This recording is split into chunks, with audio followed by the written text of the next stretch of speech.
Poverty wages affect every American citizen because we end up having to pay to help support workers who aren't paid a living wage by their employers. Joining me to explain how that happens is attorney Howard Nations. Howard, it's pretty amazing. Most people don't understand that, that they are actually subsidizing Big Macs and Burger Kings all over the country.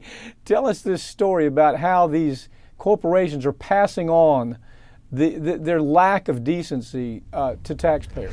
Well, what they're doing, Mike, is through the minimum wage, which they hold on to dearly with their Republican lapdogs in Congress. The minimum wage is $7.25 an hour. There are 4 million people on that. And that's 40-hour week is less than $1,000 a month, which is not even enough for basic shelter. The average one-bedroom apartment in this country costs $1,091. So they're not even providing basic shelter. And the substantial number of the fast food workers, according to a study that just came out last week, are receiving public assistance. As a matter of fact, 52% of the fast food workers are receiving public assistance in the form of food stamps or Medicaid, as opposed to 25% of the regular workforce. So how do they survive?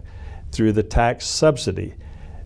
The taxpayers are paying $7 billion a year to the fast food industry, supplementing the income of their employees. That's how it works. Well, it's a story that's just as ugly as us supplementing the oil industry to the tune of $40 billion, or the factory farmers to the tune of $1 billion. It just is another one of those stories that unless you understand the mechanics of it, you don't understand that, yeah, these people are getting jobs, but they're getting jobs in ways that McDonald's or Burger King or any of the fast food companies can squeeze every dime, not out of just them, but out of the taxpayers as well. And so now this story's coming forward a little bit. I'm still not really seeing it in corporate media reporting how ugly this story is. But look, at this point, the idea of supporting a family on $1,000 a month, and here's where everybody misses this.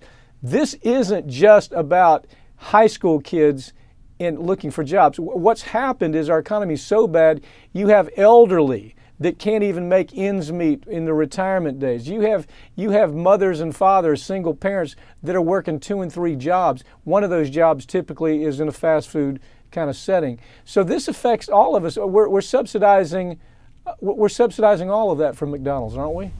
McDonald's is the prime example. Their profits in 2012 were $6 billion. The supplement that they got through this system of us financing their employees was $1.2 billion, 20% of their profits. So the taxpayers are subsidizing fast food industry, who are major contributors to the obesity problem in this country, which in turn is a major cause of healthcare cost, which gets passed back to taxpayers. Very vicious circle where the taxpayer loses at any point on the circle. You know, Howard, don't you think it's interesting that you don't have the Tea Party out complaining about this? They're the people who want to do something about our deficit, or the Republican right-wing conservative nuts that are always talking about how bad the deficit is. And here we have tax money driving up the deficit, don't we? Yep, it's really amazing, because what's happening here, there are 3 things that we know are true. That there's a positive correlation right now between the real minimum wage, which has fallen since 1969. The true minimum wage has buying power of the people receiving it has fallen. At the same time, food stamps have increased. Then you have the wages of the as a percentage of gross domestic product are at a near all-time low, while corporate profits as a percentage of gross domestic product are at a near all-time high. So this raises, and the big issues in America right now are weak job markets and high government spending. Now you would think that the Republicans would be all over this, because it involves subsidies, it involves the things that they absolutely hate. It involves food stamps. It involves anybody receiving anything free from the government, except that this is corporate welfare. And corporate welfare flows right back into their political campaigns. And so they just don't find themselves that concerned about it. However, they were willing to cut the money going to the recipients.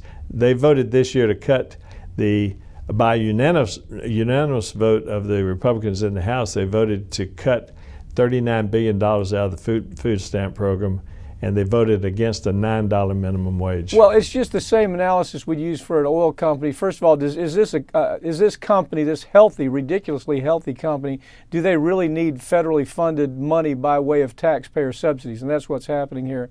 And really, if the congressional Republicans are serious about this whole deficit thing, why are they allowing more tax money to go to subsidize these companies indirectly?